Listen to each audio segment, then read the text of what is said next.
Pinagpalang araw mga kapatid sa bawat isa sa atin sa pangalan ng ating Panginoong Hesus. Narito po tayo sa ating pong segment, Tanong at Sagot sa Biblia, at ang ating pong bibigyang linaw ngayon na katanungan, maaari po bang mag-communion ang mga bata? Ito ay ayon kay Sister Theasin Nagayan. Mga kapatid, tandaan po natin, nowadays ay mayroon pong mga religion, mayroon pong mga denominations, at mayroon pong mga organizations, Brethren in Christ, na ipinagbabawal ang pagkukommunyon ng mga bata dahil, again, ito raw po ay para lang sa mga adult, mga kapatid, or ito ay para lamang sa mayroon na pong tinatawag na tamang gulang, mga kapatid. Subalit, ano po ba talaga ang biblikal na itinuturo upang huwag po tayo malilito o maililigaw, mga kapatid? Philosophically speaking, pwede bang mag-communion ang bata? Is the same question na pwede bang maghapunan ang bata? Mga kapatid, tandaan po natin na way back then, pag sinasabi pong communion, which kinuha po ito sa concept na Lord's Supper, ito po mga kapatid ay hapunan. Ibig sabihin, ito po ay dinner. At alam naman po natin kapag sinasabing dinner. Kaya yung tanong na maaari po ba o pwede po bang mag-communion ang mga bata is the same question, mga kapatid, na kung maaari o pwede po bang maghapunan ang bata. Kaya alam na po natin automatically ang sagot, mga kapatid, dahil ito po ay hindi po ito, mga kapatid, matatawag na ritual, mga kapatid, even though na ito ay isa sa mga ordinances na pinapractice po ng church. Now, let us read here, Brethren in Christ, sa 1 Corinthians 11:23 hanggang 25, Tagalog ang Biblia. Sapagkat tinanggap ko sa Panginoon ang ibinibigay ko naman sa inyo, na ang Panginoong Hesus ng gabing siya'y ipinagkanulo ay dumampot ng tinapay, at nang siya'y makapagpasalamat ay kanyang pinagputol-putol at sinabi, ito'y aking katawan na pinagputol-putol dahil sa inyo. Gawin ninyo ito sa pag-alaala sa akin. At gayon din naman, hinawakan ang saro. Pagkatapos na makahapon na sinasabi, ang sarong ito'y siyang bagong tipan sa aking dugo. Gawin ninyo ito sa tuwing kayo'y magsisiinom sa pag-alaala sa akin.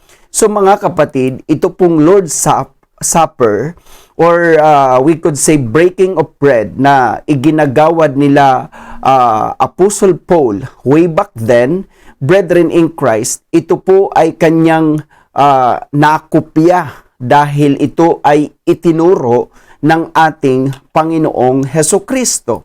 Let us read here, Brethren in Christ, in Luke 22:19 hanggang 20. Ito ang wika sa Tagalog ang Biblia. At siya'y, which referred to Jesus Christ, dumampot ng tinapay at nang siya'y makapagpasalamat, ay kanyang pinagputol-putol at ibinigay sa kanila, sa 12 disciples, na sinasabi, ito'y aking katawan na ibinibigay dahil sa inyo. Gawin ninyo ito sa pag-alaala sa akin. Gayon din naman ang saro. Pagkatapos na makahapon ay sinabi, ang sarong ito'y ang bagong tipan sa aking dugo na nabubuhos ng dahil sa inyo.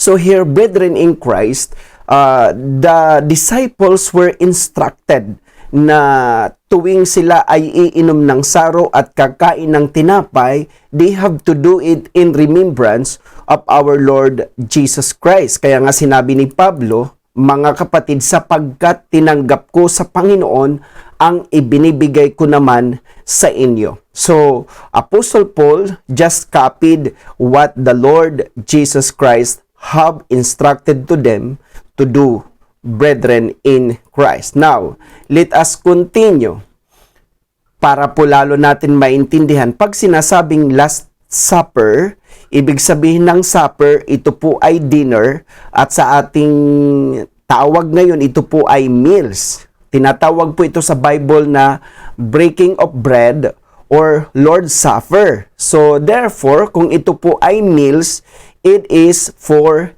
everyone, mga kapatid.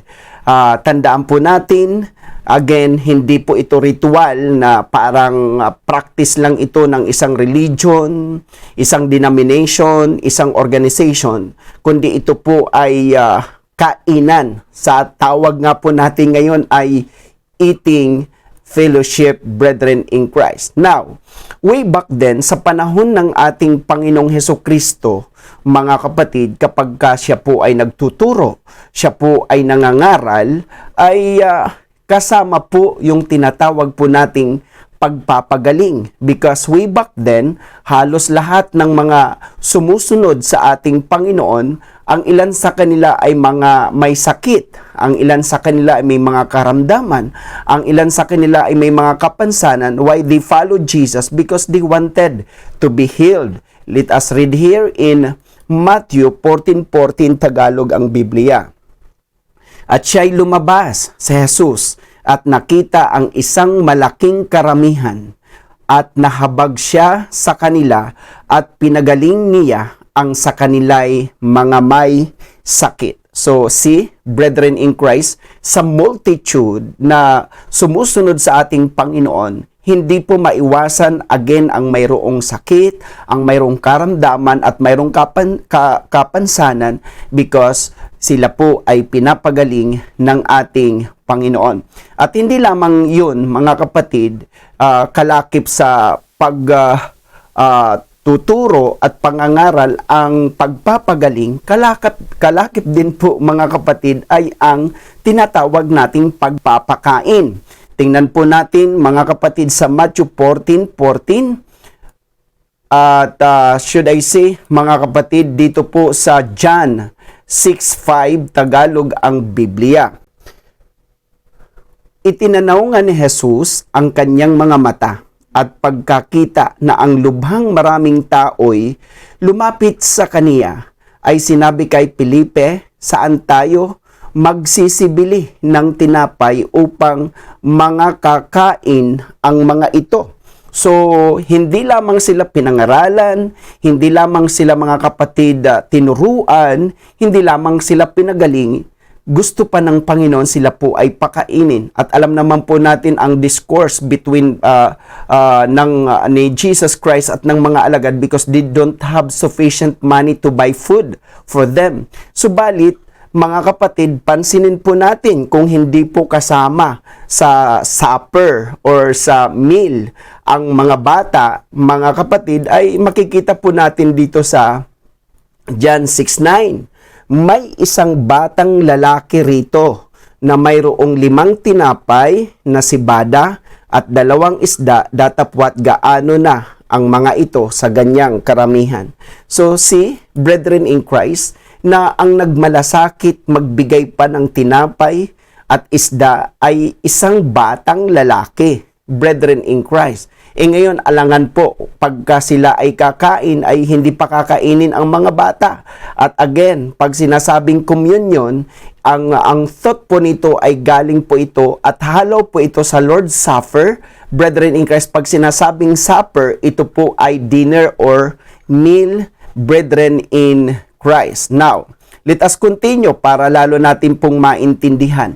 Gayon din po, hindi lamang kinopya ni Pablo ang essence ng kakaroon nila ng breaking of bread. Ito po ay si Pablo din, dahil anointed, sinusundan rin po siya ng karamihan na mayroon pong mga sakit, karamdaman at kapansanan. Again, as what the Lord Jesus Christ did, ay gayon din ang ginagawa ng mga tao. They followed Apostle Paul for them to be healed. Basahin po natin sa Acts 19:12, Tagalog ang Biblia. Ano pat ang mga panyo o mga tapi na napadaiti sa kaniyang katawan, which refer to Apostle Paul, ay dinadala sa mga may sakit at nawawala sa kanila ang mga sakit at nangagsisilabas ang masasamang espiritu. So, kung si Jesus ay mayroong tinatawag na healing ministry, si Apostle Paul din po ay mayroong healing ministry na kung saan sila nagga-gathered ay sinusundan rin po siya ng multitude, at doon sa multitude hindi pwedeng wala pong may sakit, may karamdaman o may kapansanan dahil again gusto nilang gumaling. Ngayon, mga kapatid, every time na magkakatipon sila, Paul has an instruction to them. At ito nga po ang pinagkunan natin ng ating communion na scripture, brethren in Christ, at mababasa po natin sa 1 Corinthians 11:20 hanggang 21, Tagalog ang Biblia. Kung kayo nga ay nangagkakatipon, take note, brethren in Christ, this is a gathering. Let me repeat.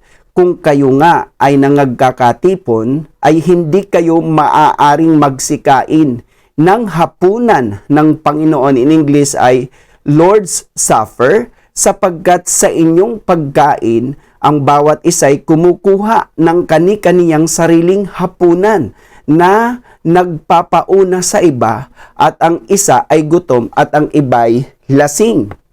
Nakita po natin ang instruction ni Paul, mga kapatid, every time that they gathered, mga kapatid, ay hindi maaaring magsikain sila ng Lord's Supper or hapunan ng Panginoon na kung sila po ay mayroong pong baon. Sa term natin ay baon kasi kapag nag-gathered noon, may kanya-kanya silang baon, mga kapatid. At ang sabi ni Pablo, sapagkat sa inyong pagkain, ang bawat isa'y kumukuha ng kani-kaniyang sariling hapunan. So, mayroon silang sariling baon para sa kanilang sariling hapunan.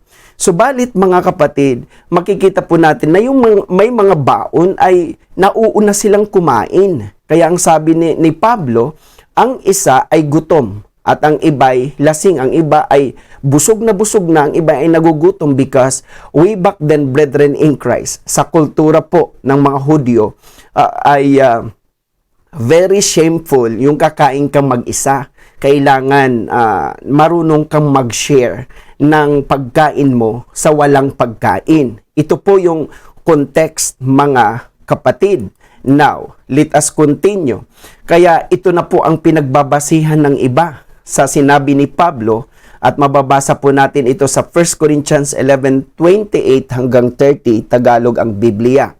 Datapwat siya sa atin ng tao ang kanyang sarili, at saka kumain ng tinapay at uminom ng saro. Bago natin ipagpatuloy, mga kapatid, ang pagbabasa, ay atin po munang i-define ang siya sa atin. Kasi maraming mga pastor, maraming mga ministro na sasabihin nila siya sa atin muna natin ang ating mga sarili. Kasi kung tayo ay mga makasalanan o nakagawa ng kasalanan, hindi tayo karapat-dapat mag-partake ng communion. Very condemning, brethren in Christ, right? Sounds very condemning. Pero hindi po ganun ang konteksto. Tingnan po natin, mga kapatid, ang salitang siya sa atin sa Greek word. Kasi ang nagiging problema, minsan bumabase lang po tayo sa ating sariling pagkaintindi ng talata. We do not consult sa original word, brethren in Christ. Now, let us define it in Greek word. Sa Greek 1381, ito po, mga kapatid, ay dokim madzo.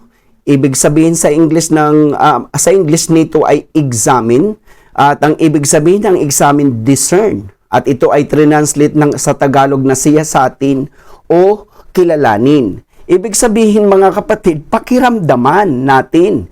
Kasi baka kumakain tayo, tapos wala tayong pakiramdam, ang katabi pala natin, ang kasama natin, walang pagkain. So yun po ang ibig sabihin ng examine, hindi examining yourself if you are sinners, brethren in Christ, if you sinned. Hindi ho ganun ang pinapa-examine, mga kapatid, kundi i-discern mo. Baka yung katabi mo, pakiramdaman mo, baka walang pagkain.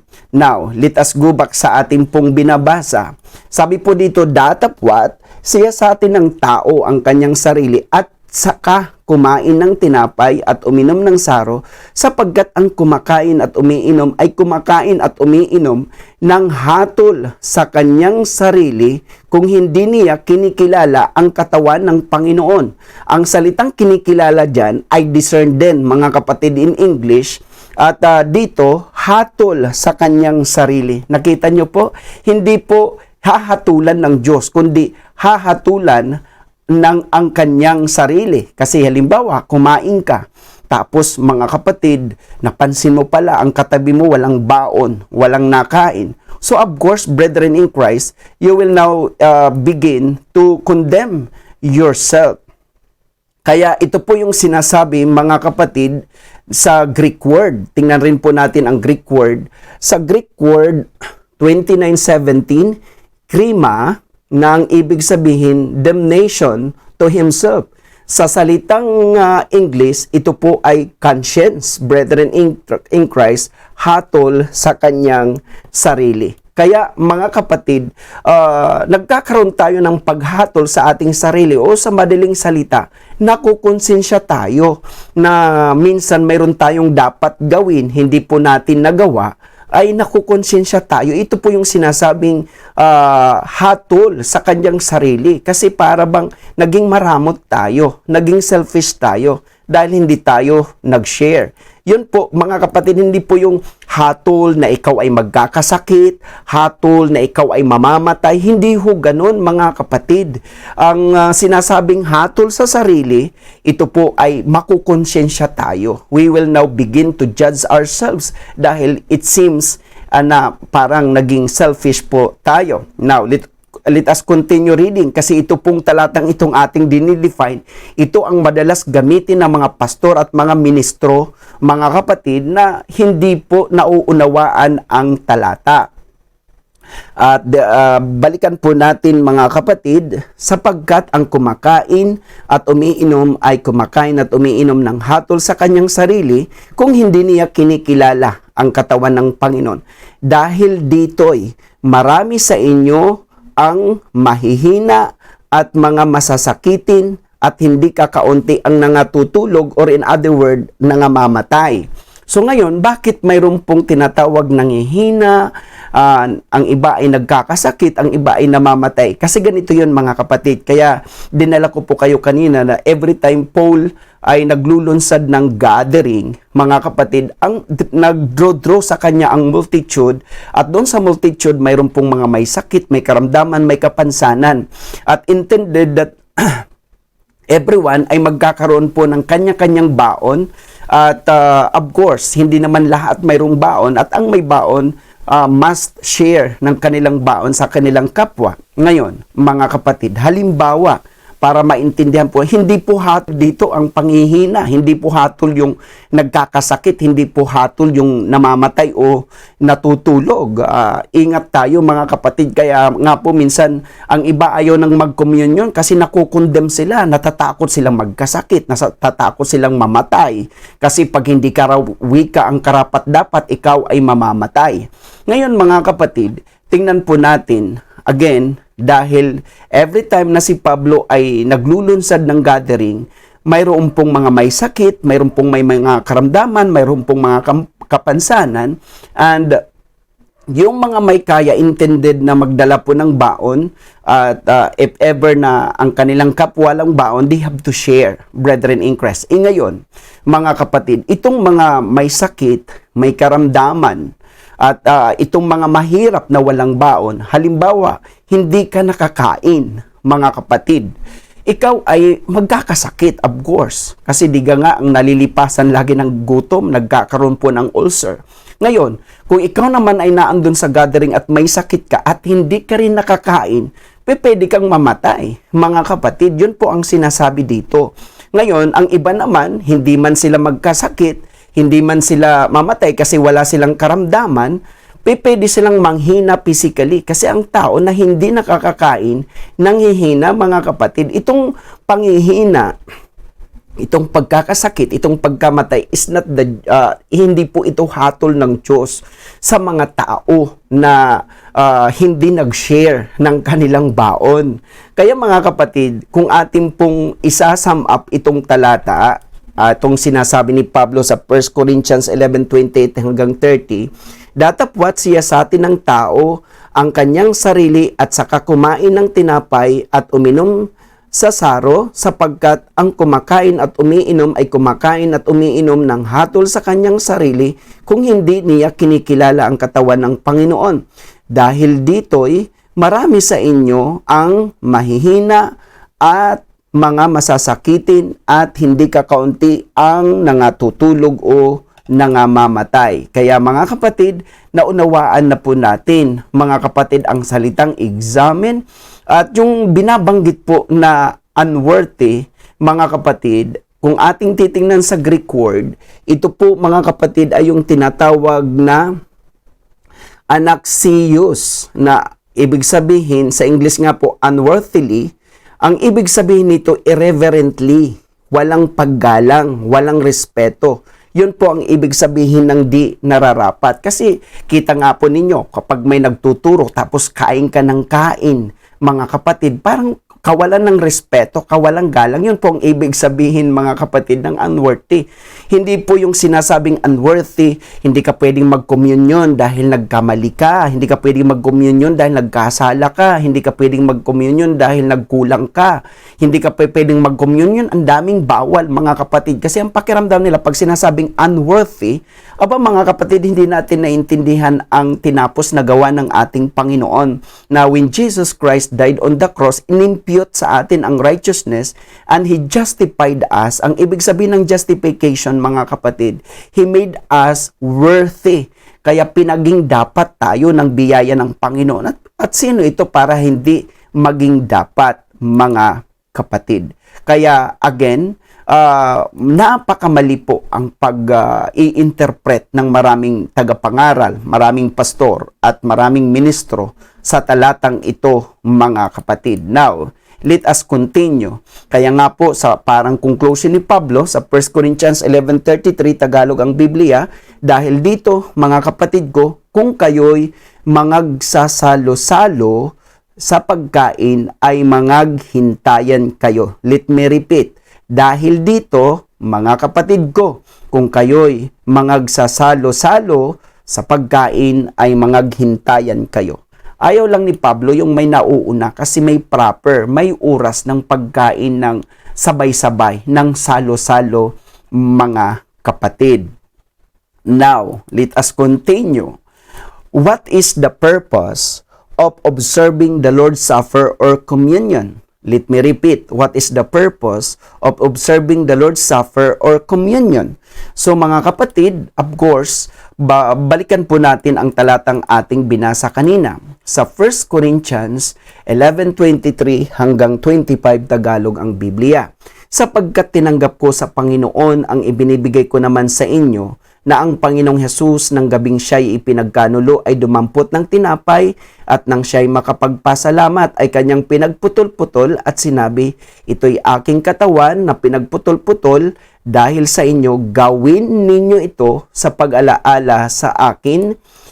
At gayon din naman, hinawakan ang saro pagkatapos na makahapon na sinasabi, ang sarong ito'y siyang bagong tipan sa aking dugo. Gawin ninyo ito sa tuwing kayo'y magsisiinom sa pag-alaala sa akin. So the purpose why we observe, brethren in Christ, the Lord's Supper or communion is for the remembrance of what the Lord Jesus Christ had done sa krus ng Kalbaryo. Kaya ito po ang sinasabi po rin ni Pablo, and let us read it in Amplified Version, 1 Corinthians 11:26. For every time, let me emphasize, for every time you eat this bread and drink this cup, you are representing and signifying and proclaiming the fact of the Lord's death until He comes again.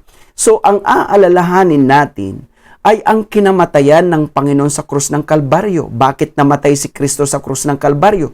para tayo ay gumaling, para tayo ay mapagpala, para tayo ay mapalaya, para tayo ay mapatawad, para tayo ay maligtas. So on and so forth. So yun po ang aalalahanin natin mga kapatid. In fact, in my own opinion, kahit yung kapapasok lang na addict sa church, kahit yung kapapasok lang na rapist sa church, kahit yung kapapasok lang na mamamatay tao sa church, kailangan nilang mag-communion for them para malaala nila na mayroong Jesus na nagsakripisyo ng buhay sa kanila at mayroong Jesus na namatay para sa kanila at nararapat din sila ng tinatawag na kaligtasan. Ngayon, balik tayo mga kapatid. Ang mga bata ay kailangan po bang mag-communion? Again, this is just a remembrance na maganda sa murang kaisipan nila ay ma-inculcate sa isip nila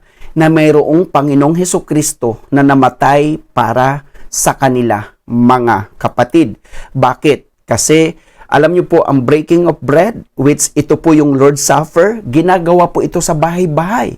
At pag ginagawa nila sa bahay-bahay, mga kapatid, way back sa early church, alangan po, i-exempt, tabi muna kayong mga bata, magko-communion kami yung mga matatanda. Hindi po, buong sambahayan ito, mga kapatid. And let us read here in Acts 2:46 Amplified Version. And day after day, they regularly assembled in the temple with united purpose, and in their homes, let me repeat, and in their homes, they broke bread. Ito ang tinatawag natin na breaking of bread. And in their homes, they broke bread, including the Lord's Supper. At tinatawag nga po natin itong communion ngayon. And in their homes, they broke bread, including the Lord's Supper. They partook of their food with gladness and simplicity and generous hearts. So dito, mga kapatid, sa bahay-bahay.